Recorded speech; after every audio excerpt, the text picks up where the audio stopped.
65 days to go for your CA exams. Why do I say 65 days? क्योंकि last के 4 to 5 days आपकी preparation में चले जाएंगे for the first exam, first paper की preparation में चले जाएंगे. So technically if you see you have 65 days. सबसे पहली चीज, are 65 days enough to prepare for exams? Enough, more than enough.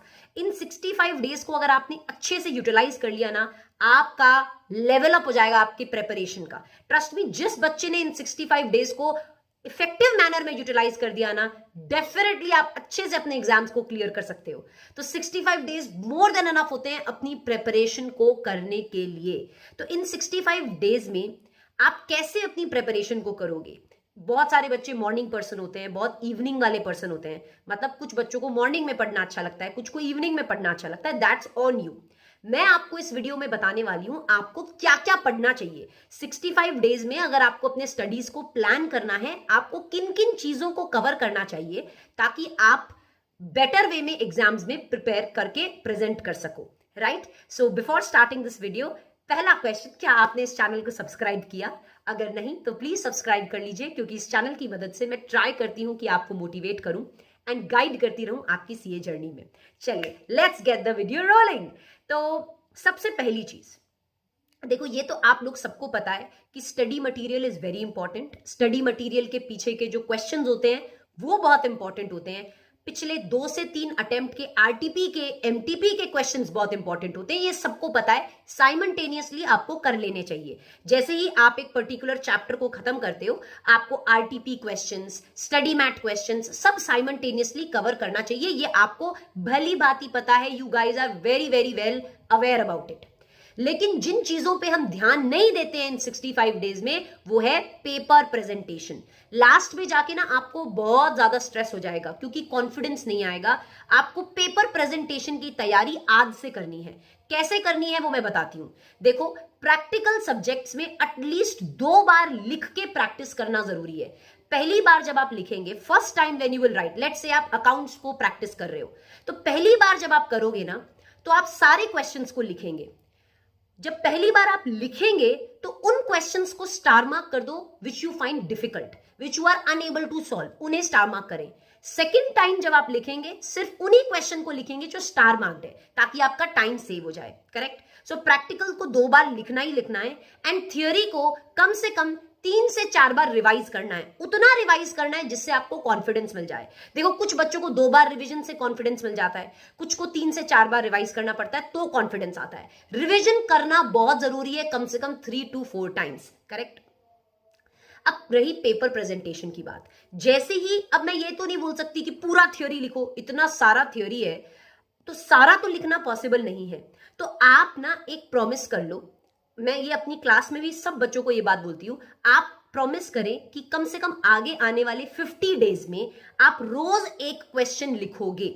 Let's say अगर आप ग्रुप 1 दे रहे हो तो लॉ का या टैक्स का, लॉ एंड टैक्स का रोज एक एक क्वेश्चन आप लिख के सॉल्व करो. टैक्स तो देखो फिर भी आपको it's mix of practical and theory, तो आपको लिखना ही पड़ता है. लॉ का मेक श्योर करें कि रोज एक क्वेश्चन लिखें. अगर आप ग्रुप 2 भी दे रहे हैं तो ऑडिट एंड ईआईएस का मेक श्योर करें रोज एक क्वेश्चन लिखे. देखो, कुछ दिन ऐसे हो सकते हैं जब तुम्हारा बिल्कुल लिखने का मन ना करे, पर you will have to push yourself. Push करो कि नहीं, लिखना ही है. रिचुअल बना लो अपना एक. At the end of the day आपको एक क्वेश्चन तो लिखना ही है. लिखने में कितना टाइम जाएगा? 10 to 15. और जब आप आंसर को लिखोगे ना, लिखने के बाद सजेस्टेड आंसर के साथ मैच करो.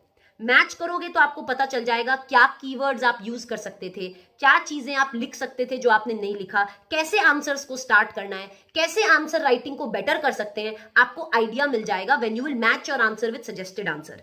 तो लाइक आई सेड, जैसे मैंने बोला, प्रैक्टिकल को तो आप 2 बार लिखते ही हो एनी विच वेज. एक बार सारे क्वेश्चन और दूसरी बार इंपॉर्टेंट वाले जो आपको डिफिकल्ट लगते हैं. थ्योरी को आप बार बार रिवाइज करते हो. साइमल्टेनियसली आप 3 से 4 बार रिवाइज करेंगे, बट मेक श्योर आगे आने वाले 50 डेज में रोज एक क्वेश्चन लिखोगे. ट्रस्ट मी, अगर आप ये चीज फॉलो कर रहे हो ना, रोज एक क्वेश्चन लिखना, अगर आप ये चीज फॉलो कर रहे हो ना, आपका कॉन्फिडेंस लेवल एग्जाम में बहुत हाई रहेगा. आपका क्वालिटी ऑफ आंसर बहुत हाई रहेगा. प्रॉमिस योरसेल्फ, किसी और से प्रॉमिस नहीं करनी, खुद से प्रॉमिस करो कि मैं रोज, आज से मैं रोज एक क्वेश्चन लिखूंगा। जो भी चैप्टर आप प्रिपेयर कर रहे हो, लेट्स से आपने चैप्टर नंबर 1 पढ़ा तो आप उसका एक क्वेश्चन लिख लो आज। जब आप चैप्टर नंबर 2 करोगे कल, तो फिर आप एक क्वेश्चन लिखोगे, राइट? तो ये चीजें आपको करनी है, that is 1 question writing every day.